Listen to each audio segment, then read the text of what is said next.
रोहन, रोहन जल्दी करो, स्कूल के लिए लेट हो रहा है। आई, मेरे पेट में बहुत दर्द हो रहा है।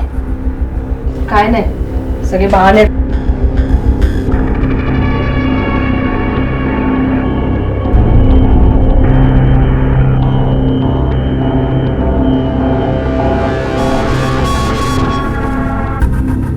आहो, सब्जी खत्म हो गई, मैं मार्केट जाके आती हूँ।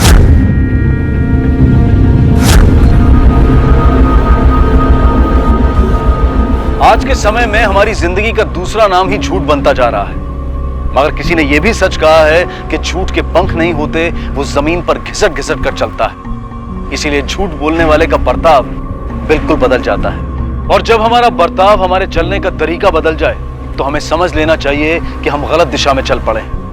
हमारे आज के केस में भी हम कुछ ऐसा ही देखेंगे कि कैसे आपसी रिश्तों में बोले गए झूठ का अंजाम आखिर क्या होता है। वो आई, मुझे स्कूल जाना अच्छा नहीं लगता।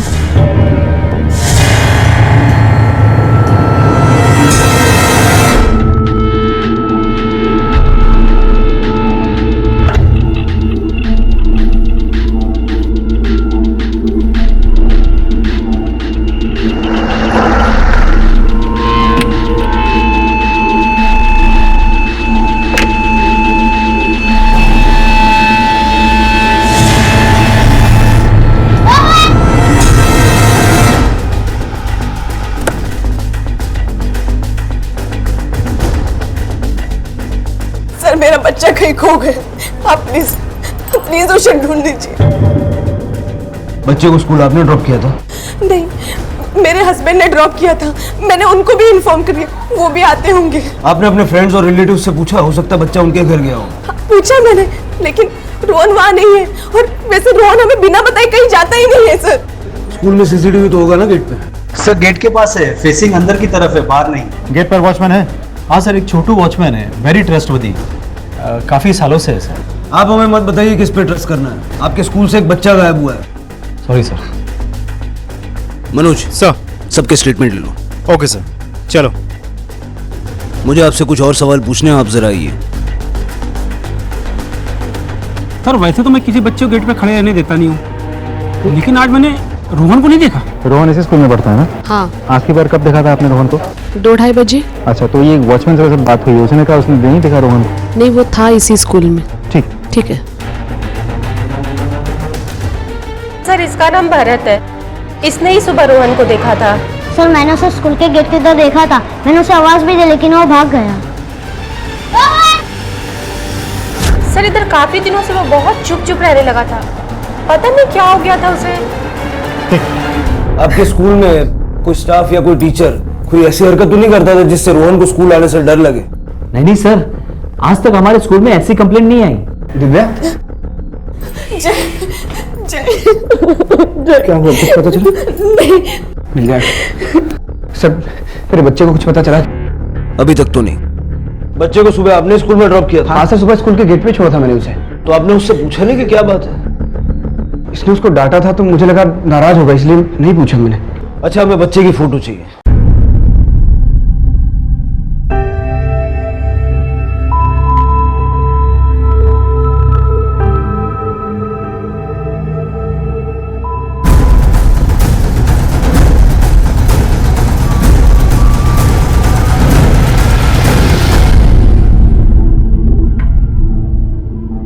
ऐसे हाथ पे हाथ रख के बैठने से कुछ नहीं होने वाला है। हाँ हेलो, अरे वो तेरे मामा है ना, क्या नाम उनका, राज पाटिल। हाँ वो एसीपी है ना? अच्छा सुनना, मेरे को यार वो तेरी एक हेल्प चाहिए थी। अरे मेरा बच्चा यार खो गया, पुलिस वाले बात को सीरियस नहीं ले रहे। थोड़ा सोच सिफारिश लग जाती यार तो मेरा काम हो जाता। पिछले 4 घंटे से हम लोग कोशिश कर रहे हैं यार, प्लीज यार देखना आप।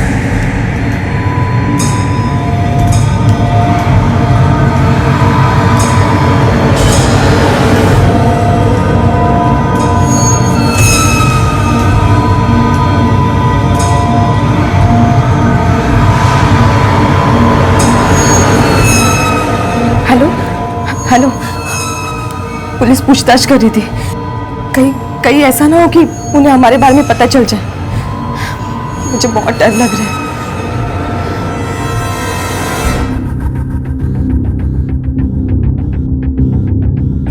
हाँ साहब, इस बच्चे को मैंने देखा है। वो सुनीता जी के फ्लैट में गया है 1201 में।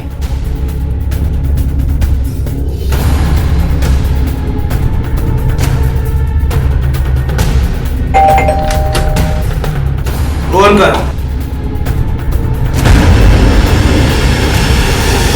सर मी खरं सांगते, मैं घर पे नहीं थी जब ये आया। मैं तो अभी अभी घर पे आई हूँ। सर मुझे लगा ये स्कूल खत्म होने के बाद आया होगा। मुझे नहीं पता ये घर वालों को बिना बताए आया है।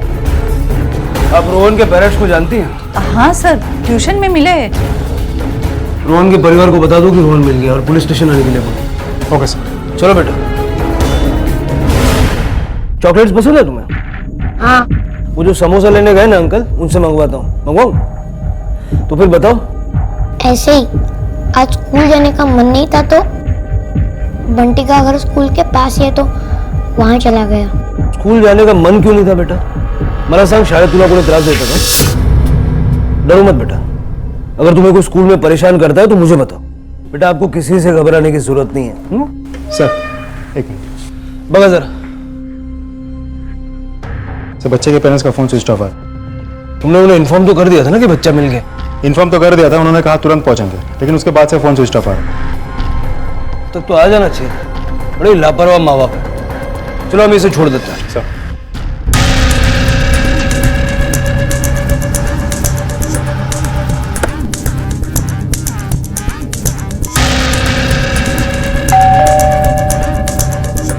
लगता कोई है नहीं घर पर।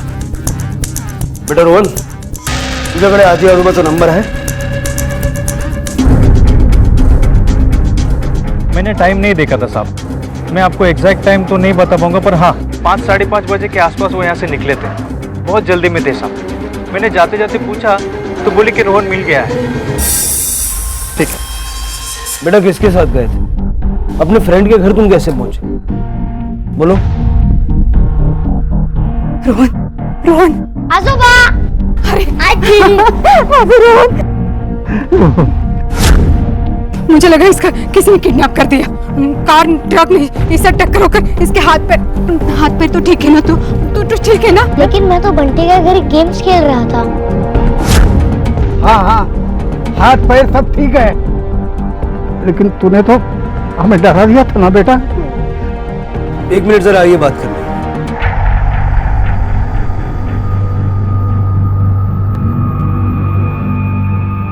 आपको कोई खबर नहीं कि इसके माँ बाप का है? नहीं साहब, उसका फोन स्विच ऑफ था। मैंने ट्राई किया था। हमने उन्हें इन्फॉर्म किया था कि रोहन मिल गया है और पड़ोसियों के मुताबिक हमारा फोन कॉल जाने के बाद ही वो लोग घर से निकले। कहाँ गए होंगे? मला काळजी वाटते साहब। जय ने मुझे फोन किया था ये बताने के लिए कि रोहन मिल गया है। हेलो बाबा, रोहन मिल गया। शुक्र है भगवान का। आप कहाँ हो? मैं सोसाइटी के मंदिर में है बेटा। आप वहीं रुको, मैं आपको पिक करता हूँ वहाँ से। हाँ ठीक है, जल्दी आ जाना बेटा। हम वेट करते रहे लेकिन वो लोग नहीं आए। उनका फोन भी बंद था। सोचा शायद टेंशन में भूल गए होंगे। इतने में पुलिस स्टेशन से फोन आ गया, इसलिए हम यहाँ आ गए। ठीक है, आप लोग जाइए। कुछ भी पता चलेगा तो आपको खबर करेंगे। उनका पता लगाइए साहब, पता लगाइए। देखिए पूरी कोशिश करेंगे। साहब, आजकल बहुत एक्सीडेंट होते हैं। मैंने उसे कितनी बार कहा, कार धीरे चलाओ, नहीं तो मत चलाओ, मगर मेरी सुनता ही कौन है। हे भगवान, मेरे बेटे को और बहू को सुखरूप रखना बस। चलो अब पुलिस को उनका काम करने दो। चलो। हाँ चलो। चल।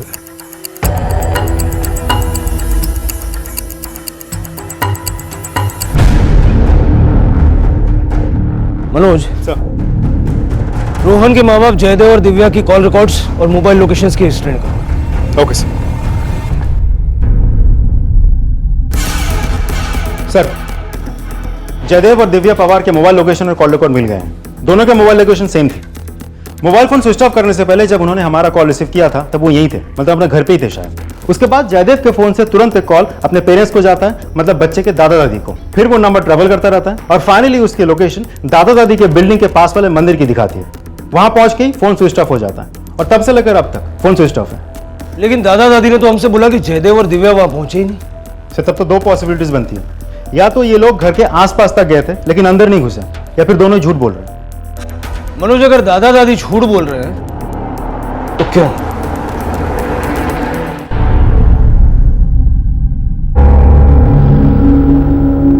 तू स्कूल से क्यों भाग गया? सारे परेशान हो गए ना। तेरे आई बाबा आएंगे ना तो तुझे बहुत डांट पड़ने वाली है। हाँ, मुझे नहीं जाना उनके पास, अब मैं यही रहने वाला हूँ। अरे पण तो स्कूल से गया क्यों? मुझे लगा स्कूल खत्म होते ही मैं घर चला जाऊंगा।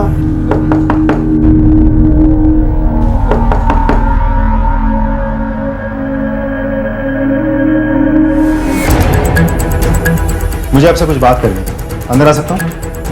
जी आइए। शुक्रिया।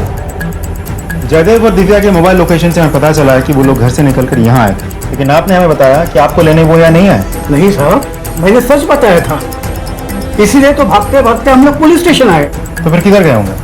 उनका कोई दोस्त, रिश्तेदार या जान पहचान वाला रहता है आसपास कहीं? उसका छोटा भाई सुमित और उसकी बीबी काजल हैं, लेकिन वो दोनों यहाँ नहीं रहते, मलाड में रहते हैं। और दूसरा उसके पहचान वाला यहाँ कोई है ही नहीं। अच्छा, उनकी कोई फोटो तो होगी आपके पास? यहाँ है। दीजिए जरा। अरे उनकी गाड़ी का नंबर भी दीजिएगा। ठीक, जरा जय का फोटो क्यों नहीं ना। पवार साहब कल इधर आए थे? जी साहब, दरअसल उनका पोता गायब हो गया था, इसलिए वो लोग यहाँ पूजा करने आए और हनुमान जी की ऐसी कृपा हुई, उनका पोता मिल भी गया और उनके बेटे का फोन आया था, वो उन्हें लेने भी आने वाला था, लेकिन काफी देर तक इंतजार किए वो लोग, वो आया नहीं, फिर वो लोग चले गए। सर मैंने वॉचमैन से भी पूछताछ की, लेकिन उससे भी कुछ खास जानकारी नहीं मिली। मनोज, इनके फोटो सारे पुलिस स्टेशन में सर्कुलेट कर दो और आसपास के सारे हॉस्पिटल्स में पता करो कहीं कोई हादसा तो नहीं हुआ। जयदेव की गाड़ी का नंबर मिला? Yes sir. गाड़ी को इमीडिएटली ट्रेस करो। Okay sir. अब हम क्या करेंगे? क्या करेंगे? सब तेरी वजह से हुआ है, तेरी एक गलती ने सब खत्म कर दिया।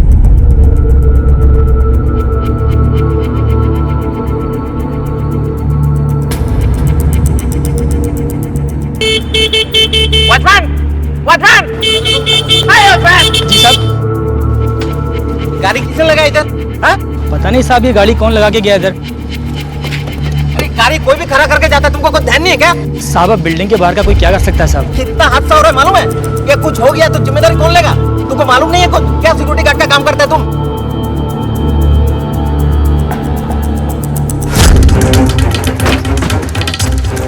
सर देखो, ये 2 दिन से खड़ा है ये गाड़ी। किसने पार्क की है गाड़ी? पता नहीं साहब, मैंने देखा नहीं है। कमाल करते हो, तुम्हारी सोसाइटी के गेट के सामने कोई गाड़ी पार्क करके जाता है, तुम्हें पता नहीं? सर ये तो जयदेव पवार की गाड़ी है। आयुष्य कंफर्म है सर, वही नंबर है। गाड़ी को टू करवा लो। सर जहाँ से जयदेव पवार की गाड़ी मिली है उससे 2 बिल्डिंग छोड़ के उसका भाई सुमित रहता है। लेकिन सुधाकर पवार के हिसाब से उनके दोनों बेटों सुमित और जयदेव में बनती नहीं है, तो फिर जयदेव के वहां जाने का रीजन क्या हो सकता है?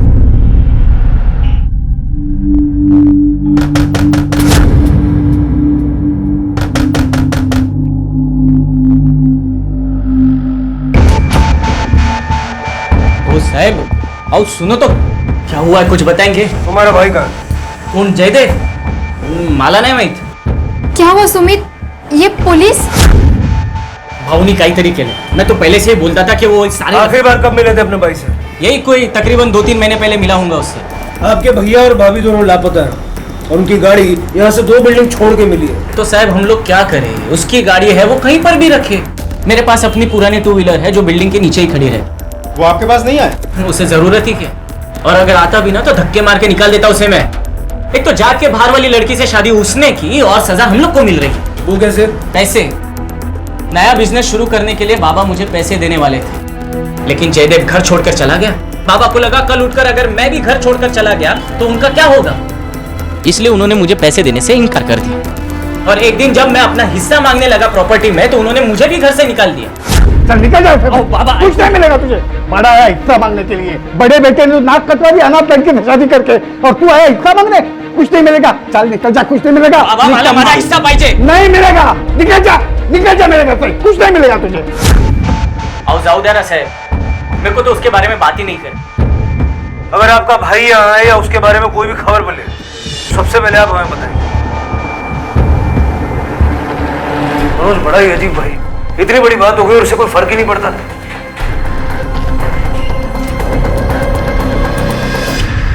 हाँ, मैंने उसे घर से निकाल दिया था। ना जात पात का पता, ना माँ बाप का। ऐसे अनाथ लड़की को तो इस घर के बहू बनाना चाहता है। शक्य नहीं है। आओ आओ, कशाला ओरड़ता है? ऐसे शाम को चिल्लाने से अपशकुन होता है। एक मिनट थामने दो। बाबा, दिव्या बहुत अच्छी लड़की है। हम दोनों दूसरे से बहुत प्यार करते हैं, बहुत खुश रहेंगे साथ। अरे प्यार प्यार सब बेकार की बातें हैं। तुझे उस लड़की से प्यार करना है ना, तो इस घर को छोड़ना पड़ेगा। मैं दिव्या को नहीं छोड़ सकता बाबा।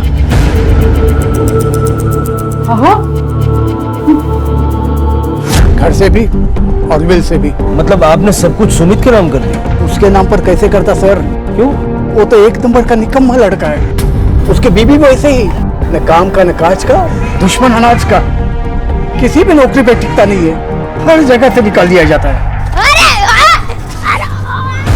अगो भाई, कैसे गिर गए तो?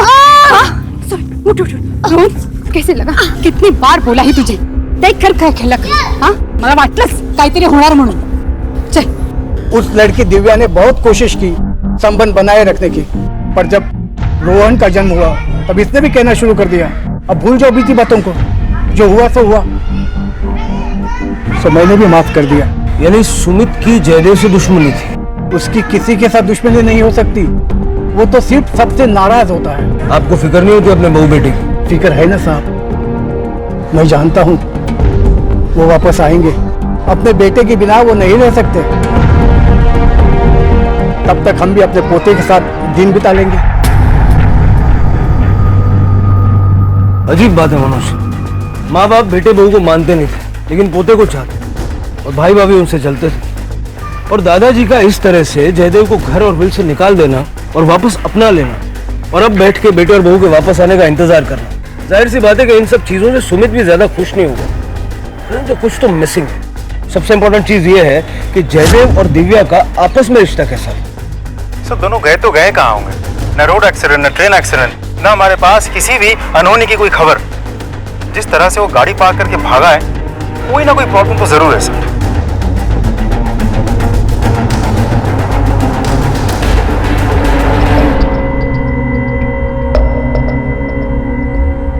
जय, जय हम कब तक यहाँ पर रहेंगे? ऐसा क्यों हुआ हमारे साथ? मला विचारतेस तू? स्वतःला विचार। चाहते तो तुम भी थे ना जय? मला पाहिजे होतं। हाँ, मला पाहिजे होतं। जय, जय मुझे माफ कर दो प्लीज, प्लीज ये सब ठीक कर दो। मुझे रोहन के पास जाना है। मुझे रोहन की बहुत याद आ रही है। मुझे उसके पास जाना है। एक माँ दिव्या अपने बेटे के पास जाने के लिए तड़प रही थी, पर वो जा नहीं सकती थी। आखिर ऐसी क्या मजबूरी थी? ऐसा क्या किया था जयदेव और दिव्या ने कि वो अपने बेटे रोहन के पास नहीं जा सकते थे? पुलिस जयदेव और दिव्या की तलाश किसी जुर्म के सिलसिले में नहीं कर रही थी। पुलिस रोहन के माँ बाप को ढूंढ रही थी और उनसे पूछना चाहती थी कि अपने बच्चे के पास होने की बजाय वो अचानक कहां लापता हो गए। पुलिस के लिए जयदेव और दिव्या के आपसी रिश्ते के बारे में जानना बेहद जरूरी था। हाँ, जयदेव शादी के बाद अपने माँ बाप से अलग होकर बहुत उदास रहता था, बट अपनी वाइफ से बहुत प्यार करता था वो। इतनी केयर अपनी वाइफ की तो शायद ही आजकल को दिखने मिलती है सर। जयदेव अपनी वाइफ से बहुत प्यार करता था। वाह यार, तो भाभी की बहुत ख्याल रखता है। अरे तू आगे आगे देखना, अभी सरप्राइज उसके लिए। खाना भी बढ़िया बनाता है यार, क्या बात है। दीदी है मेरी, प्यार करता हूँ, कभी सरप्राइज तो कर ही सकता हूँ। दिव्या अपने पति से बहुत प्यार करती थी, ये सबको पता है। बहुत अच्छा कपल था। नहीं सर, वो तो बहुत आइडियल कपल थे, हमेशा इतने खुश रहा करते थे। मैंने देखा है उनको कई बार, ऐसा कुछ नहीं था उन दोनों के बीच।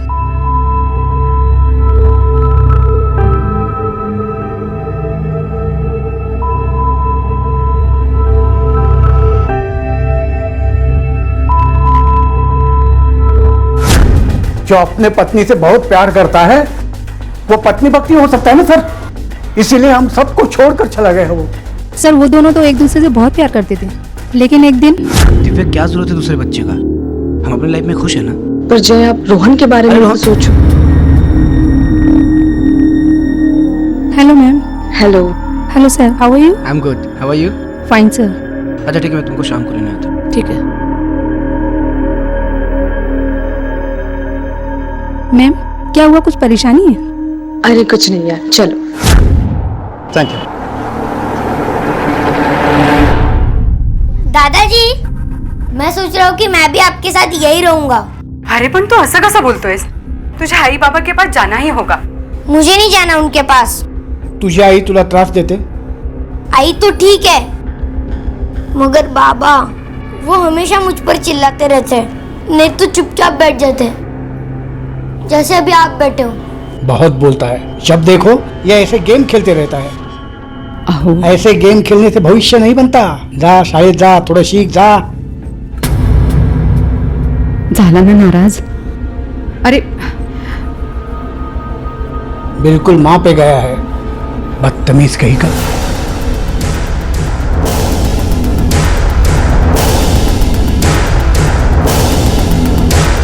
तेरे को 100% यकीन है कि वो यही थे? अरे साहब 100% नहीं, 200% यकीन है, यही थे। अब साहब वैसे तो हर दिन कितने पैसेंजर आते हैं मेरे पास, सबका चेहरा याद रहता नहीं है, पर उस दिन मैं बहुत ज्यादा थक गया था, ऑटो साइड में लगा के आराम करने गया और ये लोग आए थे मेरे पास। अरे साहब बोला ना नहीं जाने का मेरे को। चलना मेरे भाई, बहुत जरूरी है यार। अरे आपको मना किया नहीं जाना है। अबे तेरे को समझ में आ रहा है, लंबा भाड़ा बोल रहा हूँ मैं। अरे लंबा या कुछ है, नहीं जाना है मुझे। आप अरे अरे मैडम समझाओ, क्या को दिमाग की हटा रहे हो साहब?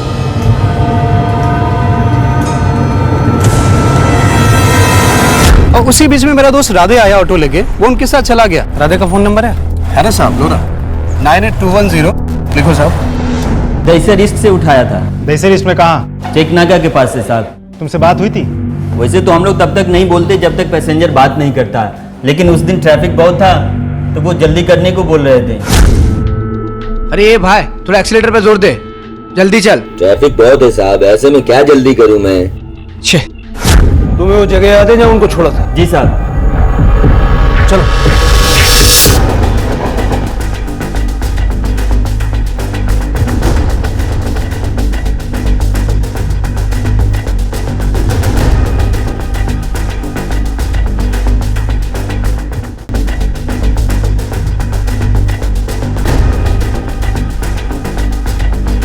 इसको दिखा है क्या? हाँ साहब, ये तो हमारे होटल में है, 303 में। केतन, हाँ साहब को 303 में ले जाओ। जब से आया है रूम के अंदर ही है और सिगरेट पीने के लिए नीचे जाया करते थे और रूम के अंदर ही खाना मंगवा देते थे।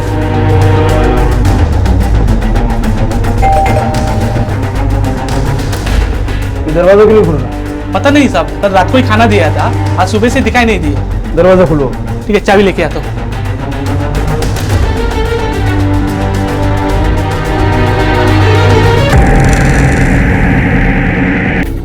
मनोज सर, इन सबके स्टेटमेंट्स लो और बॉडी को पोस्टमार्टम के लिए भेजो। Okay sir. रोहन की गुमशुदगी से शुरू हुआ यह केस जयदेव और दिव्या के लापता होने से होते हुए अब दिव्या के संगीन मर्डर केस में तब्दील हो चुका था।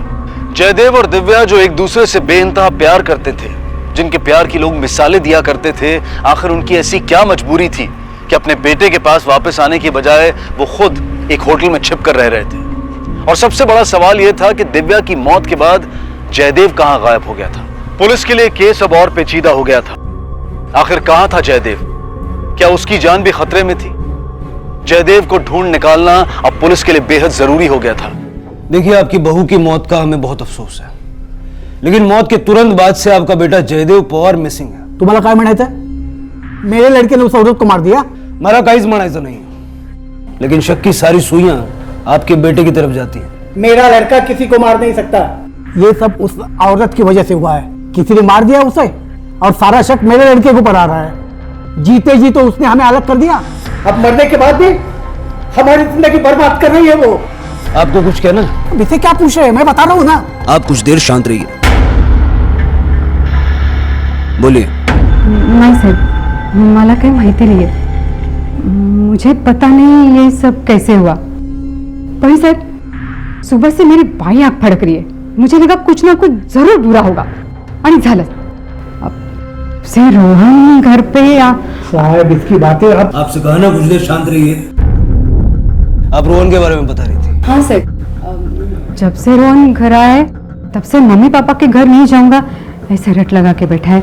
उससे पूछा तो वो कुछ नहीं बता रहा है। तो ये बात आपने हमें पहले क्यों नहीं बताई? साहब मला क्या वाटलं की अब वो मम्मी पापा के डर की वजह से घर नहीं जा रहे। वो क्या है ना कि जय इनकी तरह गुस्से वाला है। हाँ, गुस्सा करता है लेकिन उसके भले के लिए। उसके माँ ने शायद उसके मारा पीटा होगा। चलिए आपको घर छोड़ देते। नहीं नहीं, कोई जरूरत नहीं है, हम चले जाएंगे।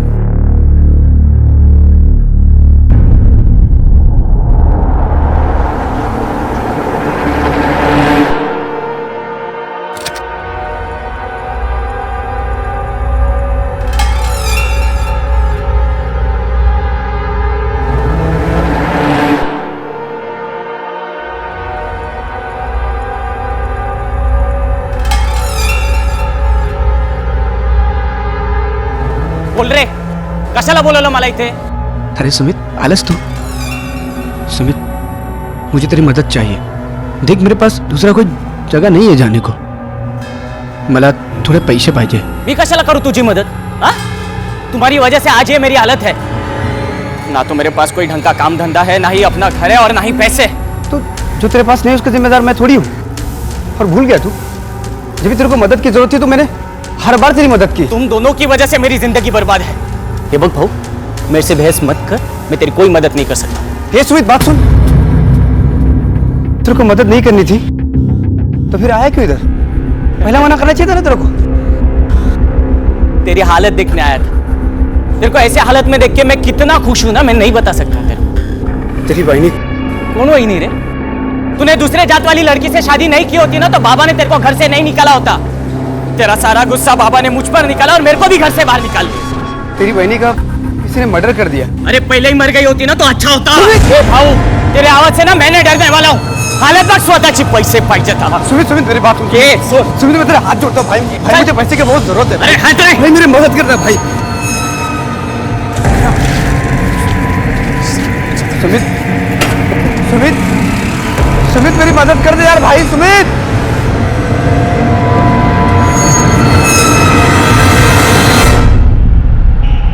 बेटा, आपके पापा मम्मी आपको मारते थे क्या?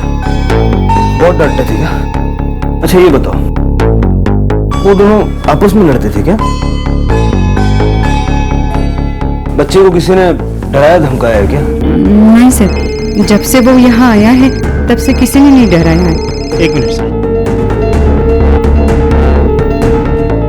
डरने की कोई जरूरत नहीं, हम लोग तुम्हारे साथ है ना। हाँ?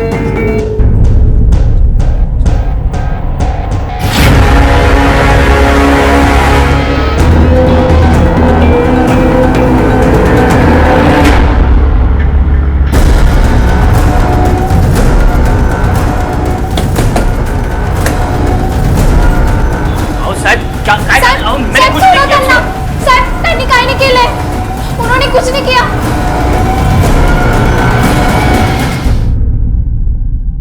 वो सर जयदेव भाव से मिला था। क्यों?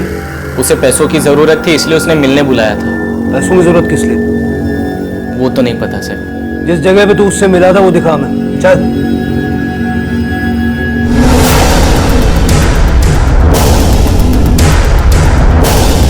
कहां पर?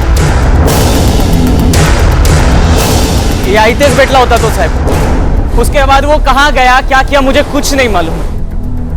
आसपास का एरिया अच्छे से चेक करो। हो सर। प्लीज मैं जाऊँ था। ठीक है जा, लेकिन शहर से बाहर मत जाना।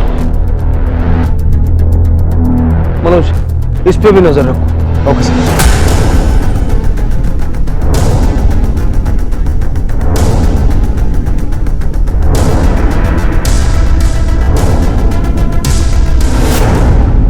सर कुछ समझ में नहीं आ रहा, ये गुत्थी तो उलझती जा रही है। जयदेव की कोई खबर मिली?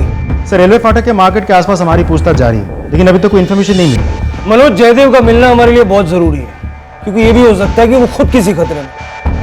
पहले रोहन का गायब होना, फिर जयदेव और दिव्या का गायब, और अब दिव्या की लाश मिली। इन सारी चीजों का आपस में कोई ना कोई कनेक्शन जरूर है। रोहन का इस तरह से चुप्पी रखना भी अजीब लगता है। सब दिव्या पवार की पोस्टमार्टम रिपोर्ट। पोस्टमार्टम रिपोर्ट के हिसाब से दिव्या की मौत गला घोटने से हुई। मौत 21 अप्रैल को दोपहर 1 से 2 के बीच हुई थी। और एक और खास बात, दिव्या प्रेग्नेंट थी। प्रेग्नेंट? लेकिन दिव्या के ब्यूटी पार्लर से हमें पता चला था कि जयदेव नहीं चाहता दिव्या दोबारा प्रेग्नेंट हो।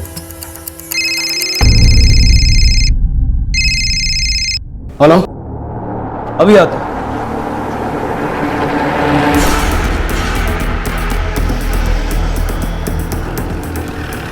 बोल बड़ा, तूने जो मुझे बताया ना, ये इनको बता। अरे वो क्या बताएगा, छोटा बच्चा है, उसकी बातों का क्या भरोसा। डर से शायद झूठ कुछ भी बोल देगा वो। आप जरा चुप रहिए। बेटा एक बात बताओ, मम्मी पापा किस बात पे लड़ते थे? मैं उनका बेटा नहीं हूँ इस बात पे। ऐसा आपके पापा ने आपसे कहा?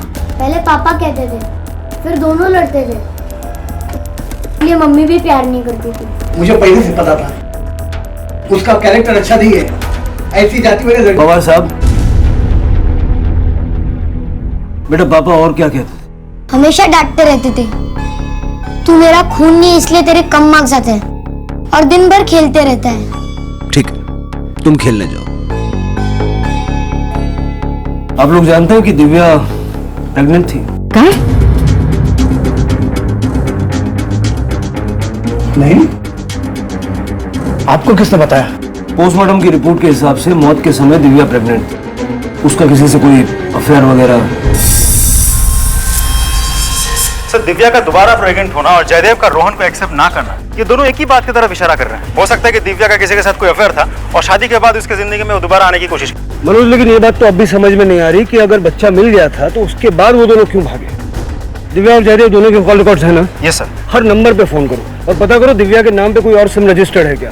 अगर दिव्या का किसी से कोई अफेयर था तो इस बात का पता हमें चलना चाहिए। जयदेव के बारे में कोई खबर मिली? सर, चारों तरफ अलर्ट कर दिया है, मिल जाएगा खबर बहुत जल्द। क्या वाकई में रोहन जयदेव का खून नहीं था?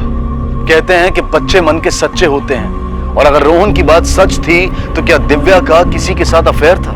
इस सच को जानने के लिए पुलिस ने जयदेव और दिव्या से रिलेटेड सभी लोगों से संपर्क किया और उन दोनों के फोन कॉल रिकॉर्ड्स को बारीकी से चेक किया, और इन कॉल रिकॉर्ड्स में मिले एक अननोन नंबर ने इस केस का रुख पूरे तरीके से बदल दिया। सर, दिव्या का दूसरा सिम तो नहीं था, लेकिन उसे घर के लैंडलाइन के डिटेल्स मिले। लैंडलाइन के डिटेल्स से हमें एक नंबर मिला है जिसपे कई बार बात हुई थी, जिस दिन दिव्या और जयदेव गायब हुए थे। किसका नंबर है? सर, कोई शिवम नायर नाम का शख्स है। उसे हमें कांटेक्ट करने की कोशिश की, लेकिन उसका फोन फिलहाल बंद आ रहा है। हमने पता किया तो पता चला कि उस दिन से उसका फोन गायब है जिस दिन से पवार कपिल गायब है। आणि या शिवम नायरच्या मोबाईलचा लास्ट लोकेशन काय होतं? सर, पवार यांची सोसायटी।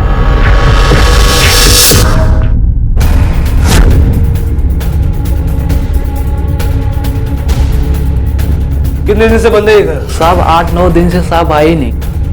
ये आया नहीं क्या 8-9 दिन से? नहीं। मतलब 15 या 16 अप्रैल। 16 अप्रैल? तो 16 अप्रैल को ही तो जयदेव और दिव्या लापता हुए थे।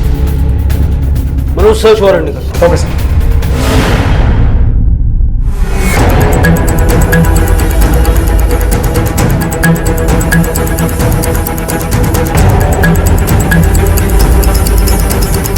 सारा घर छान मारो। सर।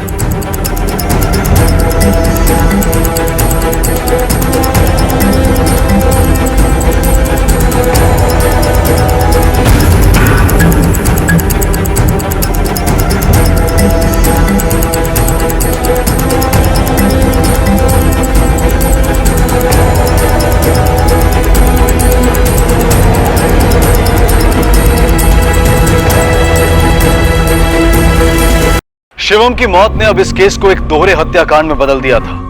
आखिर कौन था ये शिवम नायर? इसका जयदेव और दिव्या के साथ क्या रिश्ता था? क्या शिवम का दिव्या के साथ कोई अफेयर था? इन सारे सवालों के जवाब जानने के लिए पुलिस को शिवम की जिंदगी को बारीकी से टटोलना बहुत जरूरी था, और जयदेव के पुलिस को अब तक ना मिल पाने की वजह से ये केस उनके लिए एक चुनौती बन गया था। सर, शिवम नायर की बॉडी की पोस्टमार्टम रिपोर्ट मिल गई। मौत 16 अप्रैल को हुई थी, ठीक उसी दिन जिस दिन दिव्या और जयदेव पवार गायब हुए थे। सर, ऐसा लगता है कि खास को छिपाने की कोशिश नहीं की गई थी, सिवाय बॉडी को फ्रिज में डंप करने की। बॉडी को फ्रिज में रखने की वजह से बॉडी डिकम्पोज नहीं हुई, इसलिए बदबू भी नहीं फैली। और सर, ऐसा लगता है कि किसी हेवी चीज से सर पे वार किया गया होगा और पहले ही वार पे मौत हो गई। इस शिवम नायर के बारे में और कोई इन्फॉर्मेशन मिली? सर, शिवम नायर कुछ करता नहीं था, बेसिकली ही वाज अनएम्प्लॉयड। लेकिन फिर भी उसका कोई गलत या खराब रिकॉर्ड नहीं था। कोई चोरी, मारामारी या कोई फ्रॉडुलेंट एक्टिविटीज ऐसा कुछ भी नहीं था। जब कुछ करता नहीं था तो रोजी रोटी कैसे चलती? सर वो एक स्पर्म डोनर था। Sperm donor? जी सर।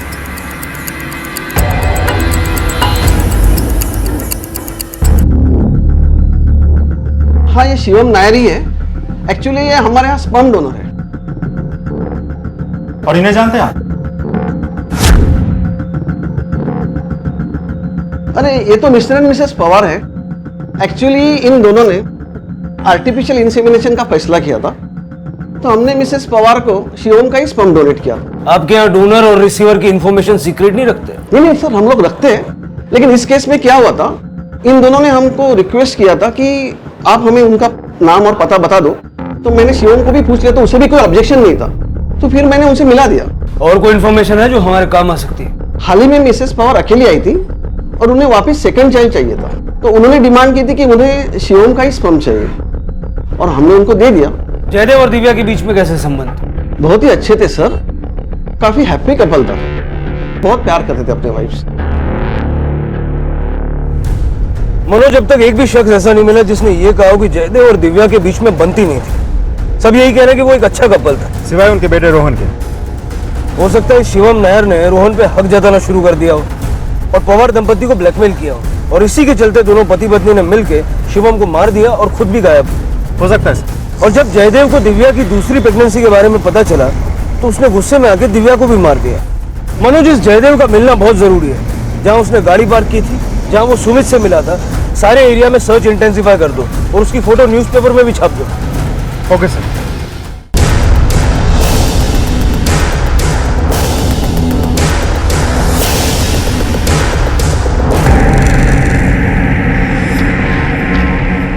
आप किसी शिवम नायर को जानते हैं? शिवम? कौन शिवम नायर? जय के इतने सारे फ्रेंड थे, हम सबको नाम से थोड़ी जानते थे।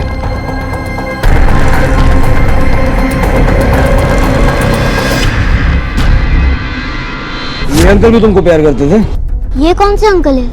इनको कभी आपने अपने घर में नहीं देखा? मैंने इन्हें अपने घर में कभी नहीं देखा। बेटा थोड़ा ध्यान से देखो। अरे पापा, कितनी बार बोलूं, नहीं देखा ना। अंकल मैं खेलने जाऊं?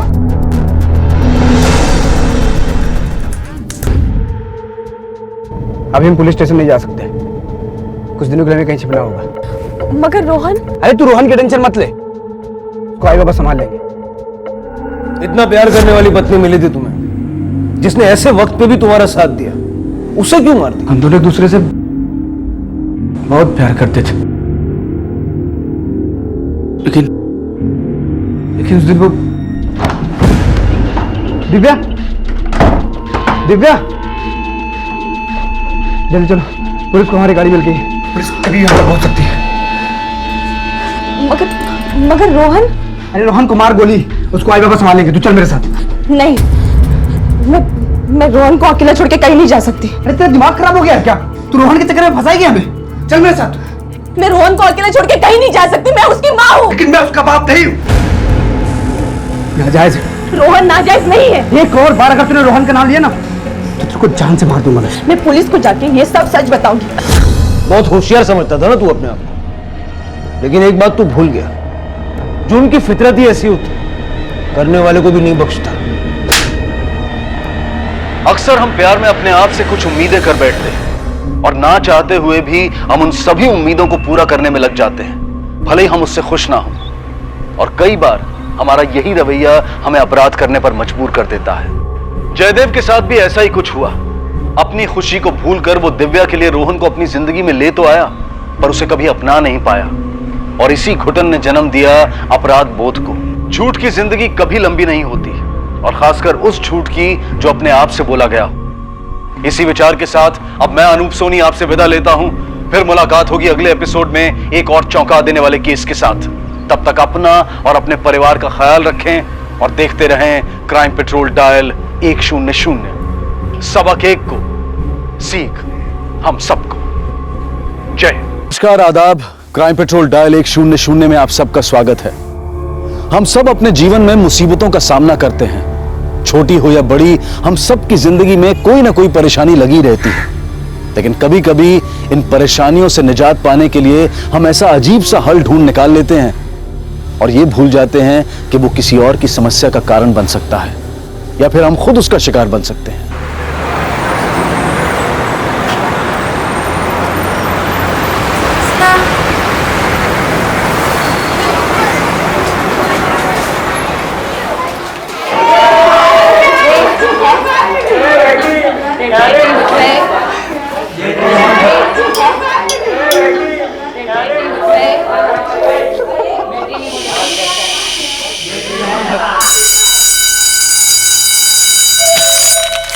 ए सुनना, चल चलते हैं।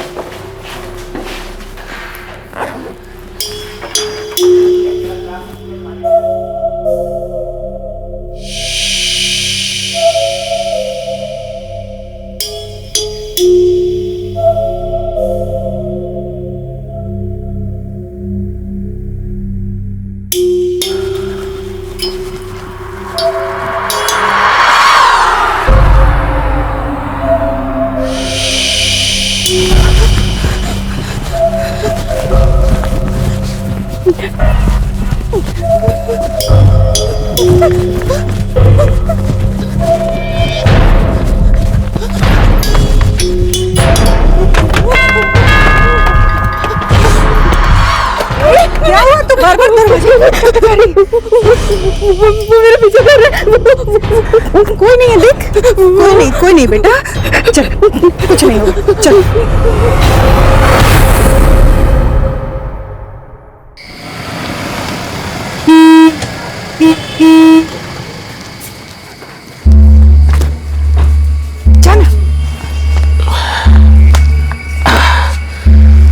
पता नहीं यार, लोग इतनी गाड़ियां खरीद कैसे लेते हैं। जब देखो तब रोड पर जाम ही जाम।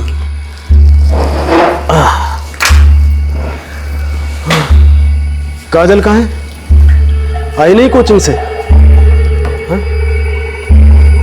अरे तुम दोनों ऐसे एक दूसरे का मुंह क्या देख रहे हो? अरे कुछ बोलते क्यों नहीं? काजल अभी तक कोचिंग से नहीं आई है। पापा, हमने काजल को सब जगह ढूंढा पर पता नहीं कहाँ चली गई है वो। अरे तो तुमने मुझे पहले क्यों नहीं बताया? फोन ही कर देती। आपने सोचा कि आप गाड़ी चला रहे होंगे रास्ते पर। अरे बाहर में गाड़ी।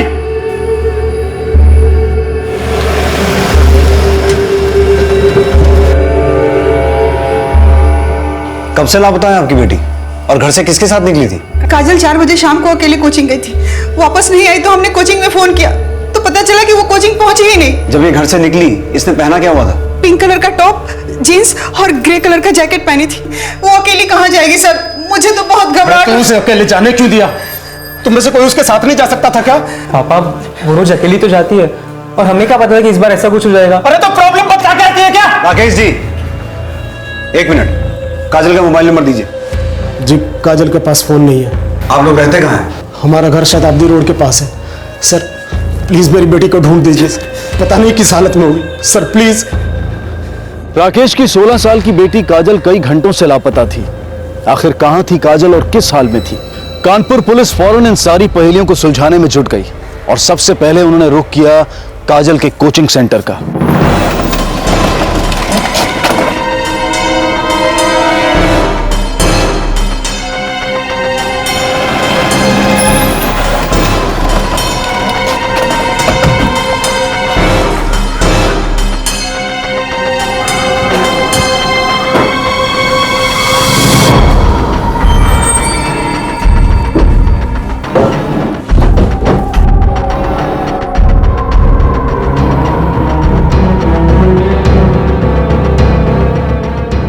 सर, काजल हमें बिना बताए कहीं नहीं जाती। काजल के बिस्तर के नीचे से ये नोट मिला है। मैं मरना नहीं चाहती हूँ, मुझे मत मारना। सर, काजल डरावनी नॉवेल्स पढ़ा करती थी, रात रात भर जगकर भूतिया फिल्में देखा करती थी। वही सब उसके दिमाग में घुस गया है, वहम है और कुछ नहीं। सर, हमें तो कुछ नहीं पता कि उसने ऐसा क्यों लिखा। वो किससे डरी हुई थी? सर, काजल के कोचिंग सेंटर से पता चला है कि पिछले 2 दिनों से काजल वहां पर एब्सेंट है। 2 दिन से? Yes sir. और यह भी पता चला है कि काजल की तबीयत अक्सर खराब रहती थी, इसलिए वो वहां रेगुलर नहीं थी। काजल की तबीयत खराब थी, इसमें कौन सी अजीब बात है? बीमार कौन नहीं पड़ता है? सर, हमारी बेटी अचानक किस हालत में होगी?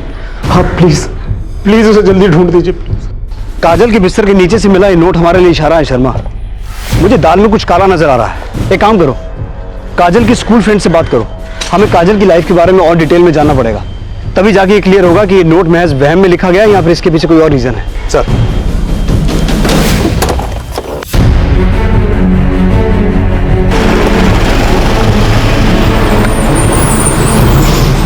यस सर, पिछले कई दिनों से काजल अजीब सा बिहेव कर रही थी। जैसे क्लासरूम में खोई खोई रहती थी, अपना टिफिन फेंक देती थी, बैग भूल जाती थी। सर पता नहीं क्यों काजल को कभी भी घर जाने की जल्दी नहीं होती थी। छुट्टी के बाद वो वॉशरूम में छुप जाती थी। काजल टॉयलेट की तरफ किधर जा रही है? घर नहीं जाना क्या? काजल सुन तो, काजल। सर ऐसा लगता है काजल घर जाने से बहुत डरती थी। कुछ तो गड़बड़ है उसके घर में, नहीं तो उसकी फैमिली को छोड़कर पूरी दुनिया को उसका बिहेवियर चेंज क्यों लगता? काजल हमारी बेटी है, आप ऐसा सोच भी कैसे सकते हैं? हम जान से ज्यादा प्यार करते हैं उसे। अगर हमने ये सब कुछ किया होता तो आपके पास क्यों आते कंप्लेंट लिखवाने के लिए? आप लोगों को काजल का बर्ताव कभी अलग नहीं लगा? सर सब नाटक है काजल का। पापा की लाडली है ना, उन्होंने बिगाड़ा उसे।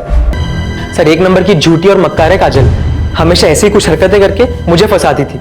आप लोग हमारी बेटी को ढूंढने आए हैं या हम पर शक करने? स्कूल में भी तो कोई हो सकता है जिससे वो डरती हो, और फिर बिना सबूत के आप हम पर शक कैसे कर सकते हैं? देखिए, जब तक हमें काजल का पता नहीं चलता तब तक हर कोई हमारे शक के दायरे में। बेहतर होगा कि आप हमें कोऑपरेट करते रहें। 2 मार्च जिस दिन काजल गायब हुई थी, आप दोपहर से शाम तक कहाँ थे? जी हम किसी काम से हापुड़ गए थे और शाम को वहीं से वापिस आए थे। सर मैं उस दिन एक कंपनी में जॉब के इंटरव्यू के लिए गया था। जिस दिन काजल गायब हुई थी उस दिन सारा दिन हम घर में ही थे। सर क्या हम इनकी बातों में भरोसा कर सकते हैं? बिल्कुल नहीं शर्मा, इन घर वालों की कहानी बाहर वालों से बिल्कुल अलग है। इतनी आसानी से इन्हें क्लीन चिट नहीं दे सकते। एक काम करो, इन सब के 2 मार्च की कॉल और लोकेशन डिटेल्स निकालो, क्रॉस वेरीफाई करो कि ये लोग सच बोल रहे हैं कि नहीं। सर वो हम अपने घर जा रहे थे, अचानक से पता नहीं वो लड़की कहाँ से हमारी गाड़ी के सामने आ गई। जब वो लड़की तुम्हारी गाड़ी के काजल काजल काजल काजल राकेश जी, काजल कैसे? मेरे काजल अंदर है, उसका इलाज चल रहा है। डॉक्टर साहब काजल कैसे है? पेशेंट के घाव काफी गहरे हैं, उसके साथ रेप भी हुआ है और हमें उसके बॉडी पे कहीं कहीं पे बर्न मार्क्स भी मिले हैं। ऐसा लगता है उसे किसी ने जिंदा जलाने की कोशिश की है। उसकी हालत काफी नाजुक है, फिलहाल हम कुछ कह नहीं सकते। Excuse me. क्या हो गया हमारी बेटी को?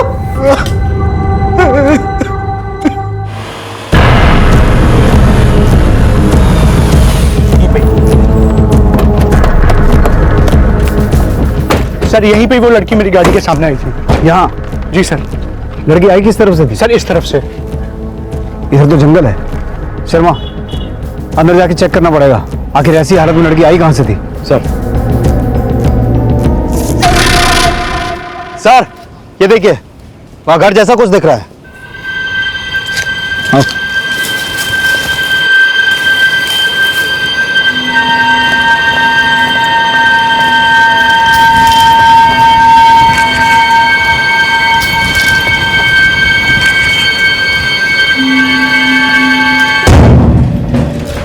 शर्मा ये लड़की कौन हो सकती है?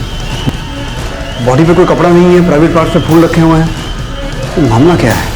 इस केस में काजल की गुमशुदगी के बाद उसके साथ हुई बलात्कार की वारदात ने सबको चौंका दिया था, और तभी एक औरत की लाश मिलने से इस केस में सनसनी फैल गई। आखिर कौन थी औरत और इसकी हत्या क्यों हुई थी? और दूसरी तरफ काजल अपने घर से इतनी दूर एक सुनसान जगह पर कैसे पहुंची?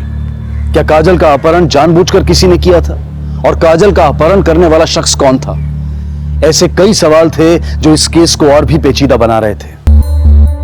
मुझे कपड़े का टुकड़ा काजल का लग रहा है, क्योंकि काजल की माँ ने जो डिस्क्रिप्शन दिया था उसके हिसाब से काजल ने इसी कलर का टॉप पहना हुआ था। पिंक कलर का टॉप, जीन्स और ग्रे कलर का जैकेट पहनी थी। हो सकता है इस पे लगा खून भी काजल का ही हो। शर्मा मुझे मामला बहुत अजीब लग रहा है। अंदर वो डेड बॉडी और इस जगह को देख के ऐसा लग रहा है कि किसी ने यहाँ तंत्र मंत्र किया है। सर हमने आसपास बहुत ढूंढा लेकिन मर्डर वेपन कहीं नहीं मिला। ये जगह इतनी अंदर है, मुझे लगता है हमें यहाँ कोई विटनेस भी नहीं मिलेगा। एक काम करो शर्मा, इस लड़की की फोटो आसपास के सभी पुलिस स्टेशन में भिजवाओ, हो सकता है इसकी मिसिंग कंप्लेंट की दर्ज हुई हो। Sir 1 minute sir. हेलो, ठीक है सर, काजल की फैमिली के कॉल डिटेल्स आ गए हैं। पूरी फैमिली ने हमसे झूठ बोला है। 2 मार्च जिस दिन काजल गायब हुई थी, तुम्हारे फोन की लोकेशन कल्याणपुर की थी, तो हमसे झूठ क्यों बोला कि तुम हापुड़ में थे?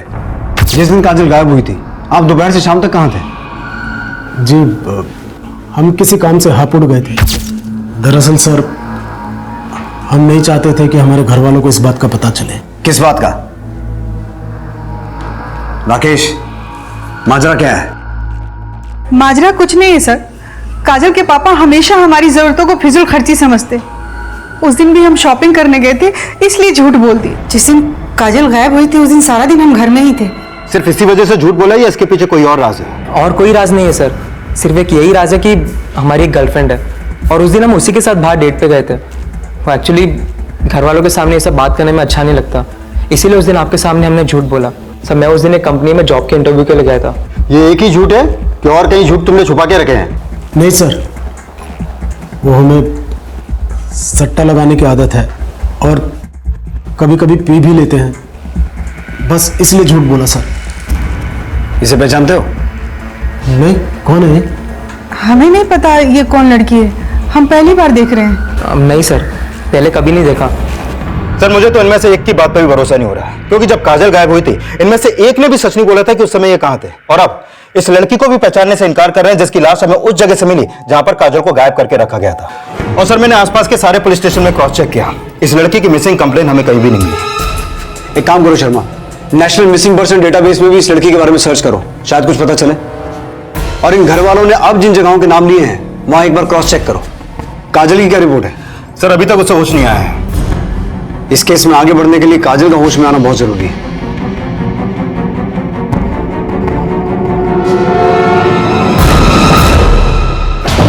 अरे हमें कहा लिया है साहब, हमने कहा किया है साहब। सट्टा खिलाता है ना तू? खिलाता तुम साहब, लेकिन बंद कर दूंगा कसम से। बंद तो तुझे करना ही पड़ेगा।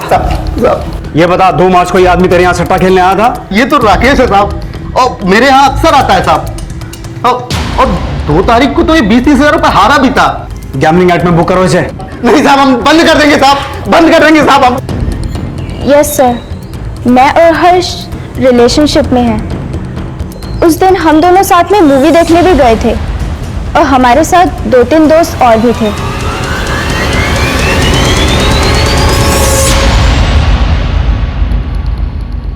सर, जिस लड़की की लाश हमें मिली थी उसकी पोस्टमार्टम रिपोर्ट किसी शार्प ऑब्जेक्ट से इसका गला काटा गया है, हो सकता है किसी ब्लेड से।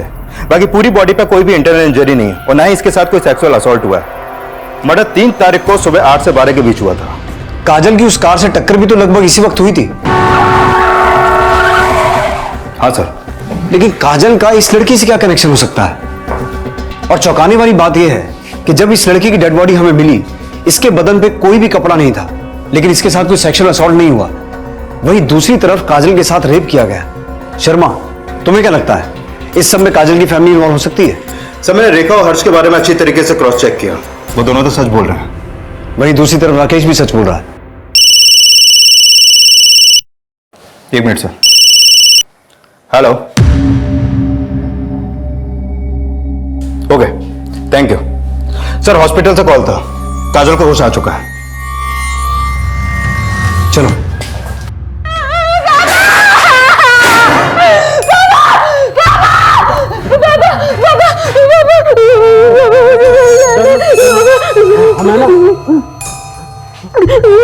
सब ठीक हो जाएगा, हम हैं ना? काजल बेटा, आप घबराओ मत, हम हैं यहाँ, आपके साथ कुछ नहीं होगा। आप सिर्फ ये बताओ कि जिस दिन आप कोचिंग के लिए निकली थी उसके बाद क्या हुआ था आपके साथ? घर चलेंगे।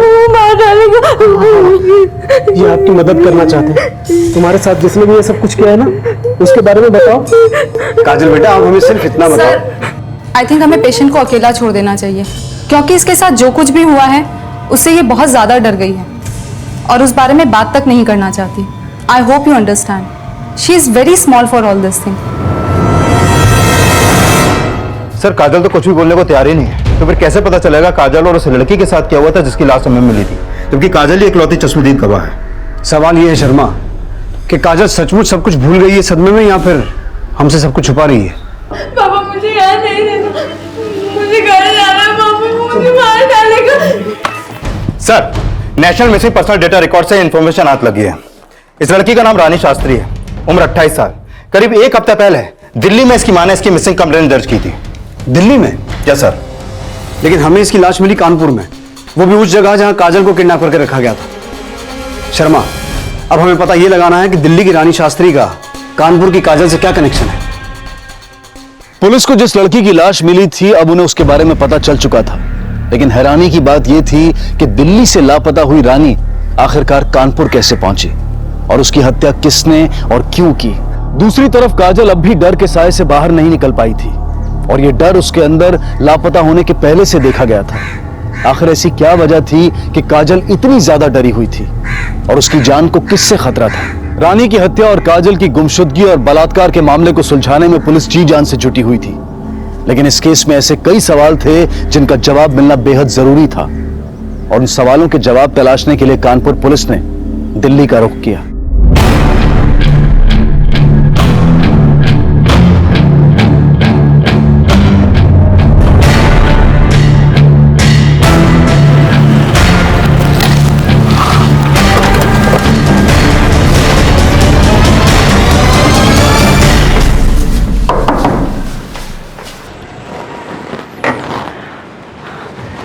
रानी? रानी कहाँ है साहब? रानी नहीं आई? हाँ? जी आपके लिए एक बुरी खबर है। बुरी खबर? आपकी बेटी रानी अब इस दुनिया में नहीं है। क्या?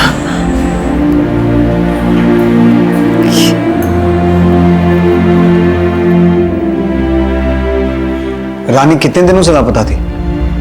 सर वो 28 फरवरी को सुबह घर से निकली थी और उसके बाद वो वापस ही नहीं आई। और जब वो शाम तक भी वापस नहीं आई तो मुझे लगा मुझे आंटी को फोन करके बताना चाहिए।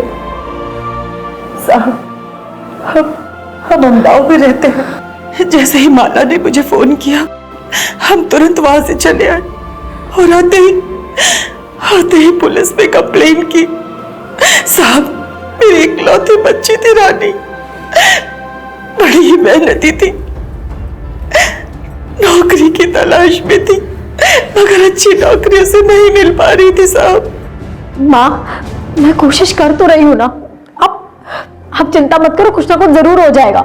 चिंता ना करूं? कैसे चिंता ना करूं? हाँ, जो हमने कर्ज लिया है उसका सूद दिन ब दिन बढ़ता जा रहा है। हम तो डर है कि कहीं तेरे पिताजी की आखिरी निशानी वो भी हाथ से ना निकल जाए। रानी मैं तुझसे बात कर रही हूँ, सुन रही है तू? सुन, तू कैसे भी करके कोई भी नौकरी कर ले। हाँ नहीं तो हम सब बर्बाद हो जाएंगे हम बर्बाद हो जाएंगे। क्या क्या नहीं किया साहब उसने, ट्रेनिंग, इंटरव्यू, झाड़ फूक सब कुछ किया उसने, लेकिन कुछ फायदा नहीं हुआ साहब, कुछ फायदा नहीं हुआ। मेरी बच्ची को कोई क्यों मार दिया? मेरी बच्ची ने किसी का क्या बिगाड़ा था? क्यों मार दिया मेरी बच्ची को? सर मुझे यह समझ में नहीं आ रहा कि ये रानी दिल्ली से कानपुर क्यों गई और उस जगह कैसे पहुंची जहां से हमें उसकी लाश मिली। क्या काजल ने उसे मारा होगा? लेकिन शर्मा, काजल रानी को क्यों मारेगी? वो तो खुद इस बात से डरी हुई कि कोई उसे ना मार दे। हमें रानी के बारे में और डिटेल में पता करना पड़ेगा।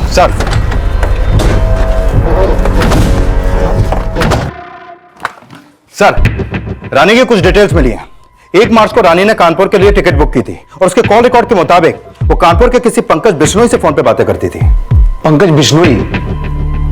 तो क्या रानी दिल्ली से कानपुर पंकज बिश्नोई से मिलने आई थी?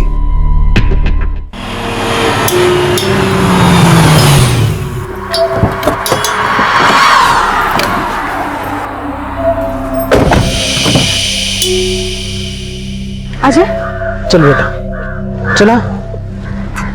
हाँ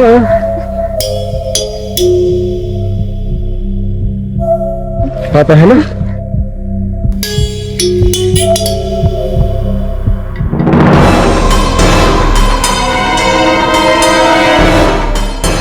साहब उसने मुझे कुछ नहीं बताया था कि वो कानपुर क्यों गई थी। माला, तुम और काजल दोनों साथ में रहते थे, काजल ने तुम्हें कुछ तो बताया होगा। नहीं सर, ट्रस्ट मी, मुझे तो ये भी नहीं पता था कि उसने कानपुर की टिकट बुक करवाई थी और पता नहीं वो वहां क्यों गई थी। मेरा बच्चा सारा खाना खाएगा। ले खा खा खा, थोड़ा सा खाना बच्चा। क्यों? कोई नहीं बच्चा,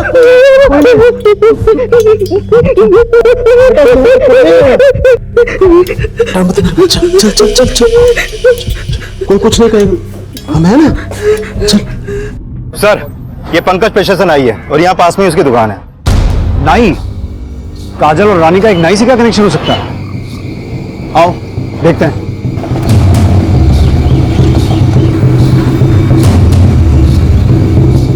सुनिए, ये दुकान कब से बंद है? सर, ये पंकज की दुकान 2-3 दिनों से बंद है और किसी को मालूम भी नहीं कि ये कहाँ गया है। सर, कहीं ऐसा तो नहीं कि ये सब पंकज ने किया और अब यहाँ से फरार हो गया? शर्मा, इसका सिम कार्ड और मोबाइल का IMEI ट्रेस करो। हो सकता है फोन बदलने की कोशिश करे। इसके पुराने कॉल रिकॉर्ड्स भी निकालो, पता करो कि जिस दिन रानी की मौत हुई ये पंकज कहाँ था। सर, ये पंकज का कॉल रिकॉर्ड, उसकी फोन लोकेशन के हिसाब से 3 तारीख को वो उसी एरिया में था जहां पे रानी की मौत हुई और उसका फोन उसी एरिया में सुबह से लेकर दोपहर तक एक्टिव था, फिर उसके बाद बंद हो गया। अब ये साफ है शर्मा, इस मर्डर में पंकज कहीं ना कहीं इन्वॉल्व है। और सर, इस पंकज के कॉल रिकॉर्ड में एक और बात सामने आई है। ये पंकज रानी के अलावा काजल की मां के भी टच में था। रेखा के? हाँ सर, और जिस दिन रानी का मर्डर हुआ उससे ठीक 1 दिन पहले यानी 2 मार्च को भी इन दोनों की आपस में बात हुई थी। अब ये रेखा ही बताएगी कि इसकी पंकज से क्या बात हुई थी।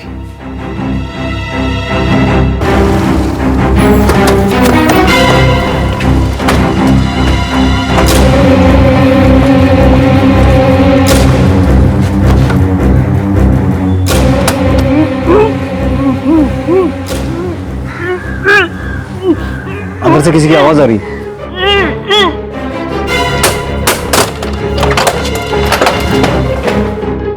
चेक करो।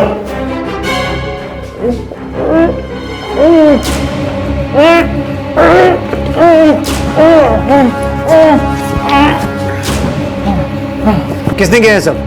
तुम्हारी बीवी रेखा कहाँ है? सर, वो लोग हमें यहाँ बांधकर काजल को जबरदस्ती कहीं ले गए हैं। वो लोग कौन? हमारी बीवी और बेटा। पर क्यों? वो काजल को कहाँ ले गए, क्यों ले गए, हमें कुछ नहीं पता। शर्मा, रेखा का फोन ट्राई करो। सर, कितना टाइम हुआ उन्हें यहाँ से गए हुए? आधा घंटा। सर, रेखा का फोन बंद है। सर, मुझे तो शक हो रहा है रानी की मौत के पीछे रेखा और पंकज का ही हाथ है। आप पता नहीं काजल के साथ क्या करने वाले हैं। हमें जल्द से जल्द कुछ करना होगा। इनमें से किसी को देखा है आपने? हाँ साहब, देखा है। इनको तो रोशन लेके गया है यहाँ से। किस तरह गए? बस ये ही आगे। अगर आपको चाहिए, मेरे पास उसका फोन नंबर है, मैं देता हूँ। दे।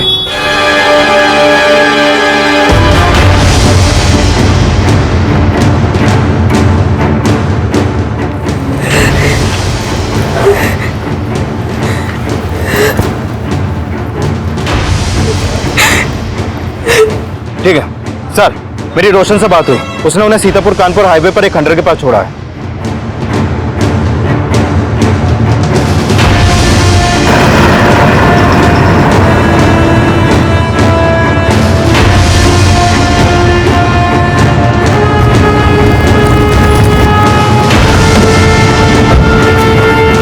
चक्कर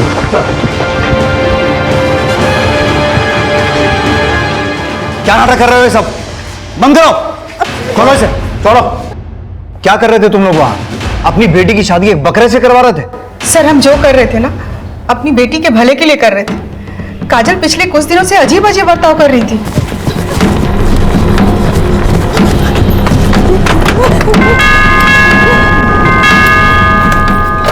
क्या हुआ? तू बार-बार दरवाजे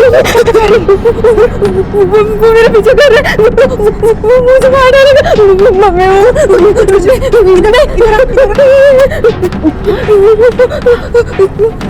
कोई तो नहीं है, कोई नहीं है, देख। कोई नहीं बेटा। लेकिन ये सब शुरू कब से हुआ?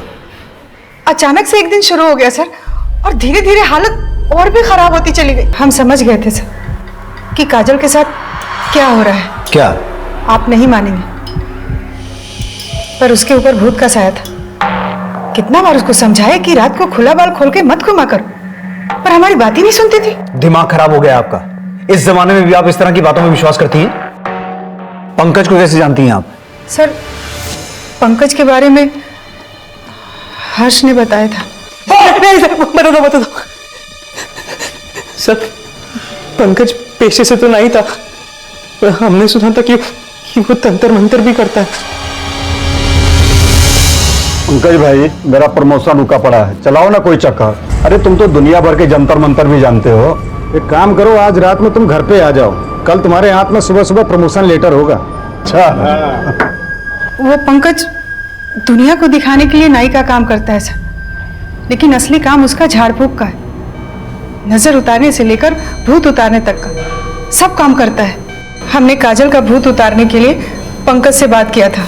मतलब आपकी बेटी काजल की यह हालत पंकज और आपकी वजह से हुई है? आगे क्या हुआ? पंकज ने कहा कि काजल को लेकर हम उसके घर पे आ जाएं। बहुत पावरफुल आत्मा है इसके अंदर, इसको 2 दिन के लिए छोड़ के जाओ, हम सब सही कर देंगे। जी बाबा। काजल के भूत उतारने के बदले में हमने पंकज को बहुत सारे पैसे और जेवर दिए। कैसी माँ है आप?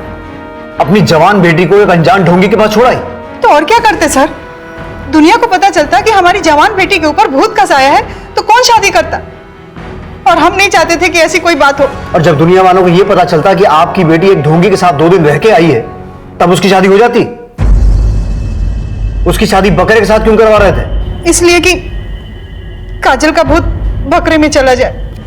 वाह, एक बार पंकज के हाथों हलाल होने से आपका मन नहीं भरा तो दोबारा बेवकूफ बनने किसी और आदमी के पास चले गए आप। इस सब से रानी का क्या कनेक्शन है? उसकी हत्या क्यों करवाई? सर, हम रानी को नहीं जानते। पहली बार तो हम थाना में उसका फोटो देखे, हमें कुछ नहीं पता सर। गीता, नहीं बाबा, कोई बात नहीं बेटा, आप यहीं बैठो। राकेश जी, 1 मिनट। आ रहे यही।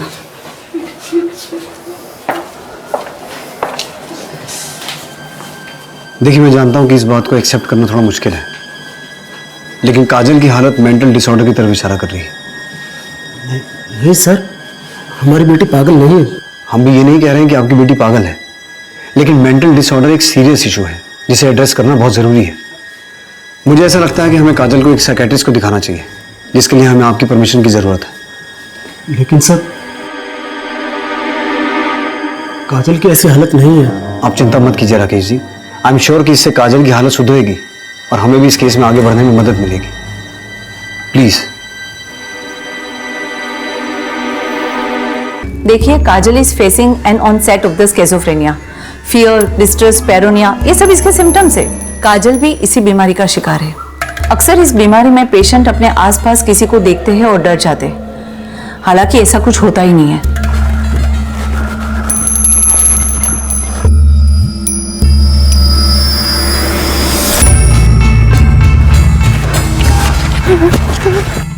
नॉर्मल लोग इस बीमारी को समझ नहीं पाते और लोगों को लगता है कि पेशेंट ने भूत को देख लिया। अच्छा, उस दिन काजल के साथ क्या हुआ था, इसके बारे में कुछ बताया? काजल ने किसी और लड़की के बारे में बताया आपको जो उसके साथ उस कमरे में मौजूद थी? सेशन के बीच में उसने किसी लड़की का जिक्र तो किया था, पर उस लड़की के बारे में बताया नहीं। वो बहुत ज्यादा डरी हुई थी, वो जोर जोर से रोने लगी। हमारी गलती जो हमने अपनी बेटी पर ध्यान नहीं दिया, वरना आज उसकी ये हालत नहीं होती। डोंट वरी, ये बीमारी ठीक हो सकती है, बस प्रॉपर काउंसलिंग और ध्यान देने की जरूरत है। काजल का केस तो सॉल्व हो गया, लेकिन रानी को किसने मरवाया ये अभी तक क्लियर नहीं हुआ। सर, मुझे लगता है रानी का खून उस तांत्रिक पंकज ने किया होगा, पर अभी वो कौन से बिल में छुपा बैठा है पता नहीं। इस पंकज का पास प्रेजेंट सब खंगालो, जिस बिल में भी छुप के बैठा है हमें उसे खोद के निकालना है। सर,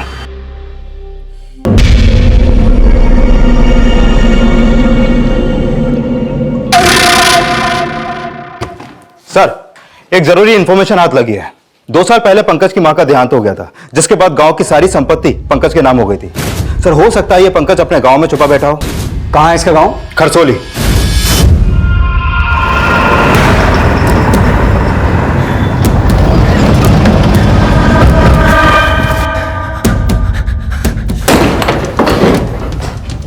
पंकज बिश्नोई। जी साहब। चलिए पंडित जी, अब आपका भूत उतारने की बारी है। मर जाएंगे साहब, सब बता रहे साहब, सब बुलवा कर लेंगे। तेरी ये खातिरदारी तो लोगों को उल्लू बनाकर उनकी जिंदगी खराब करने के लिए है। एक 16 साल की लड़की के साथ रेप किया तूने, उसे इतना मारा, उसे जलाने की कोशिश की, बोल क्यों किया है सब, बोल। वो साहब, हमको ये करने में बहुत मजा आता था साहब। तंत्र मंत्र के बहाने तो हम उनसे मजे लेते थे साहब, और उनसे पैसे भी लेते थे साहब। अरे साहब, रानी को क्यों मारा? साहब हमने नहीं मारा साहब, वो खुद चल के आई थी हमारे पास नौकरी के लिए तंत्र मंत्र कराने साहब। लेकिन साहब वो बहुत सही समय पर आई थी। काजल के अंदर का भूत निकाल के किसी दूसरी लड़की के अंदर डालने के ढोंग करने के लिए मैंने काजल को अपने पास रखा था। उसी समय रानी आई साहब।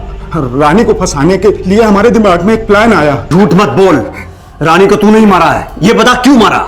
साहब हमने नहीं मारा है साहब। जब हमने कबूल किया कि काजल का बलात्कार हमने किया तो हम रानी को मारने के बाद भी कबूल कर लेते साहब। हमने नहीं मारा रानी को साहब। रानी को तेरे बारे में किसने बताया था? वो बोल रही थी कि उसके किसी दोस्त ने हमारा नंबर उसको दिया है साहब। हम सच बोल रहे हैं साहब, हमने नहीं मारा। पंकज के हिसाब से रानी को पंकज का नंबर उसके किसी दोस्त ने दिया था। एक काम करो शर्मा, रानी के कॉल रिकॉर्ड्स निकालो और उसके फ्रेंड्स की एक लिस्ट बनाओ और यह पता लगाने की कोशिश करो कि उसके फ्रेंड्स में से 3 मार्च को मर्डर वाली लोकेशन के एरिया में कौन मौजूद था। सर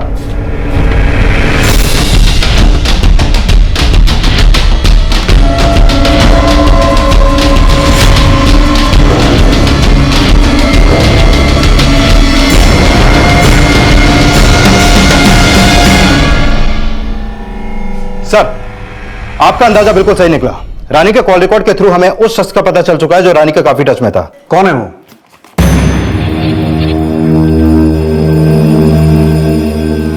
देखो हमें ये तो पता चल चुका है कि रानी की हत्या तुम्ही ने की थी। तुम्हारे कॉल डिटेल्स, लोकेशन डिटेल्स सब कुछ तुम्हारे खिलाफ है। जिस दिन रानी की हत्या हुई थी तुम्हारा फोन उसी एरिया में एक्टिव था जहां से हमें रानी की लाश मिली थी। अब ये बताओ तुमने रानी की हत्या कैसे और क्यों की? सर, उस दिन मैं रानी पे नजर रख रही थी। लेकिन रानी को मारा क्यों? वो तो तुम्हारी दोस्त थी ना। सर, क्योंकि मैं उससे नफरत करती थी। हम 1.5 साल से दिल्ली में स्ट्रगल कर रहे थे। हम दोनों साथ में ही दिल्ली आए थे, दोनों साथ में ही रहते थे, साथ में ही सारे सपने देखे थे। पर यहाँ मैट्रिक पास लोगों को कौन नौकरी देता है? हम दोनों बहुत परेशान थे सर। और उस दिन, उसके बाद हमने एक आईटी कंपनी में इंटरव्यू भी दिया।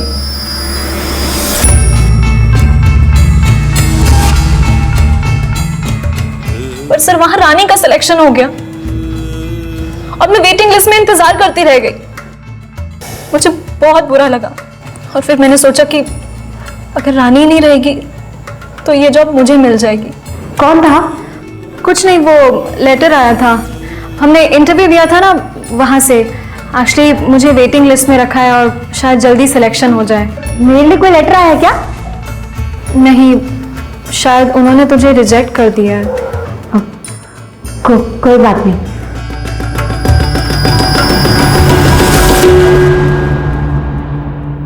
सर, रानी की तरह मेरे भी कुछ सपने थे। मुझ पे भी मेरे घर वालों की जिम्मेदारियां थी। मुझे भी कुछ करके दिखाना था।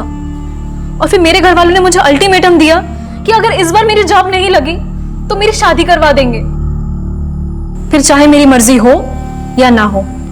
और इसीलिए मैंने रानी को मारने का प्लान बनाया, क्योंकि उसके मरने से ये जॉब मुझे ही मिलती। एक कहावत सुनी है, जो दूसरों के लिए गड्ढा खोदते हैं वो खुद उसी में गिरते हैं। जिस जॉब के लिए तुम एटलीस्ट वेटिंग लिस्ट में आई थी, अब तुम उसके काबिल भी नहीं हो, क्योंकि अब तुम एक मुजरिम हो।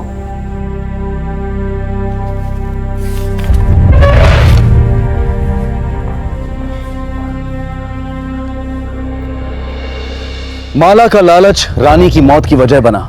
अगर माला चाहती तो जुर्म की सोच से अपना ध्यान हटाकर उसे एक सकारात्मक दिशा में लगा सकती थी। अपने मन पर काबू रखकर अपने लक्ष्य पर केंद्रित रहते हुए उस लक्ष्य को पाना यह कठिन जरूर है, लेकिन नामुमकिन नहीं है। जरूरत है तो बस एक पॉजिटिव सोच की और दृढ़ संकल्प की।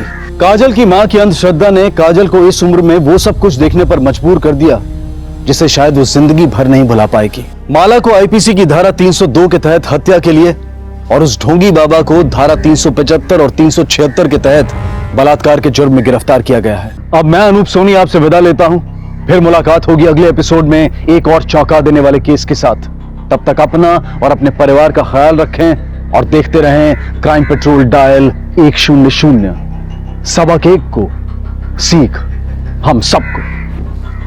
इस तरह के और भी एपिसोड देखने के लिए हमारे चैनल को सब्सक्राइब करें और बेल आइकन दबाना ना भूलें।